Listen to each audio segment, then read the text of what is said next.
I do think you can tell a lot about a person from whether they prefer Christmas or Easter.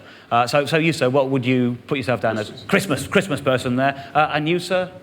Christmas again. Oh, there's an Easter person on the third row there. Okay, is it the catering that does that for you? Because I think that's what defines these things for me. Obviously, with Christmas, you get like turkey, Christmas pudding, mince pies. With Easter, chocolate eggs. You get your simnel cake. You get your peach and apricot Fanta. Why is that funny? Peach and apricot Fanta. At Easter, you get a big 2-litre bottle from your mum. Don't look at me like I'm making this up. If this isn't a thing, why the hell does that poster exist? That's what I want to know. Welcome, Easter. Welcome, fun. What says Easter and fun more clearly than a 2-litre bottle of peach and apricot Fanta, ladies and gentlemen? And what could say more about a mother's love for her children than a post-it note saying, "Love, Mum," attached to a 2-litre bottle of pop? I've not wrapped it, it's colourful enough already. How dare they? How dare they try and get this past us? I'm not suggesting that all public holidays should be devoid of marketing. If your business is making Easter eggs, go for your life. Sell, sell, sell. You have to, really. That's what you do. But everyone else can sod off. The greeting cards industry, they are amongst the worst offenders. Easter cards, stop it.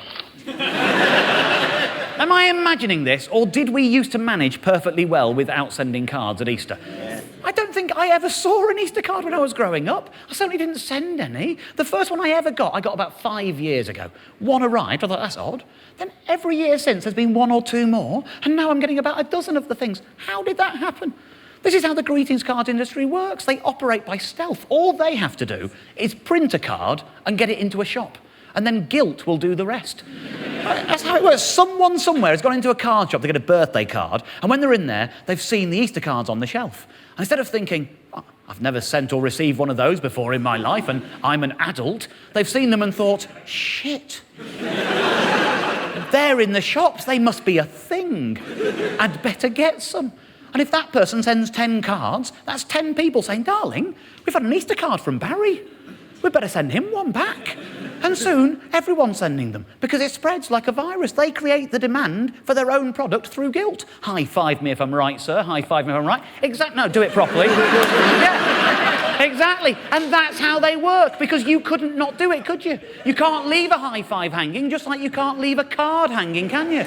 Someone sends one to you, you have to send one back, basically. A Christmas card is basically a voucher saying, you owe me a Christmas card, isn't it? These are guilt bombs, that's all they are. That's what cards do to me now. The other day, I found myself thinking, shit, I didn't get the gas board anything when they were out. This is madness. Madness, and it's drummed into us as kids. It starts with Christmas. When you were at school, they'd have a cardboard box painted to look like a postbox, and you could use it to send cards to other kids in your class, yeah? You did that? Everyone did that? You're 7, one of you says, oh, I've got 10 cards now, how many have you got? And that's it. You are scarred for life from that point on. You think you're in a competition, and a week later, you're all going, oh, I've got 24 cards, how many have you got? Yeah, I've got 24 as well, what about you? Yeah, I've got 24. And you don't realise you've all got 24 because there are 25 kids in your class and you don't know anyone else because you're 7, do you? We used to get a selection box, right? Something like this, right? This is actually much nicer than the ones I got as a kid. But you'd do the same thing. You'd get your selection box and you'd sort through the designs and you'd work out which were your favourites, and you'd send your best friends the ones you liked the most, and you'd send the people you didn't really like but who you wanted to get a card back from, you would send them the least favourite things. And it never occurred to us that we were all doing exactly the same thing. We were counting up how many cards we had and thought that's what mattered, and it's not. And we all had the same favourites. I can guarantee that everyone here and everyone at home is looking at that selection and thinking, yep, I like the Penguins, yeah. Best card in the box, and you know it. You know it, don't you? Yeah. I mean, you go through it, you think, well, I guess that'll do, that's nice, yeah. Santa's jolly. You'd rather it was a cartoon Santa than an oil painting Santa, but it'll do, it's nice. Boring!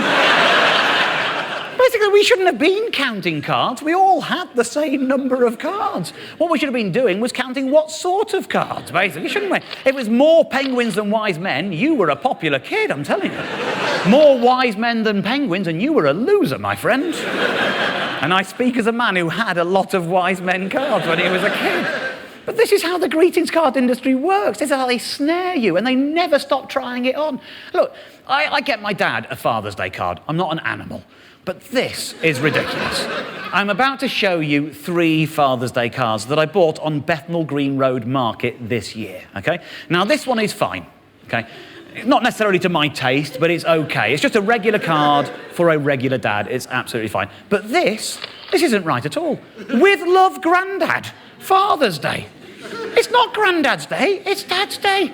And if he's a granddad, he's also a dad. So there ought to be someone who's already buying him a card. It's not your job, is it? And if you think that's bad, take a look at this.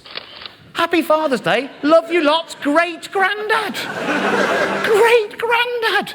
Now, firstly, I suspect this says something about the teenage pregnancy rate in East London. For enough people to have surviving great-grandparents to make this a commercially viable item, there's got to be. But secondly, what the hell are they doing? I'll tell you what they're doing, I'll tell you. If one man has 2 sons, and each of his sons also have 2 sons, and each of them also have 2 sons, you end up with a family of 15 people who would be the subject of some scientific research because of their ability to breed without women. But, if on Father's Day each person sent a card to their dad, that would be 14 cards, okay? But if they also sent cards to their granddads and to their great-granddads, that would mean 34 cards being sent. Printing these 2 cards more than doubles their business. That is evil, surely. But that's how they work. They just plant the seed and let guilt do the rest. That's why you sometimes see a shop window saying, "We've got cards for every occasion." Well, don't have. Not every occasion requires one, does it? But if they make them and one person buys one, then others will follow. If they put this card in the shops, in 10 years' time, we'd all be sending them.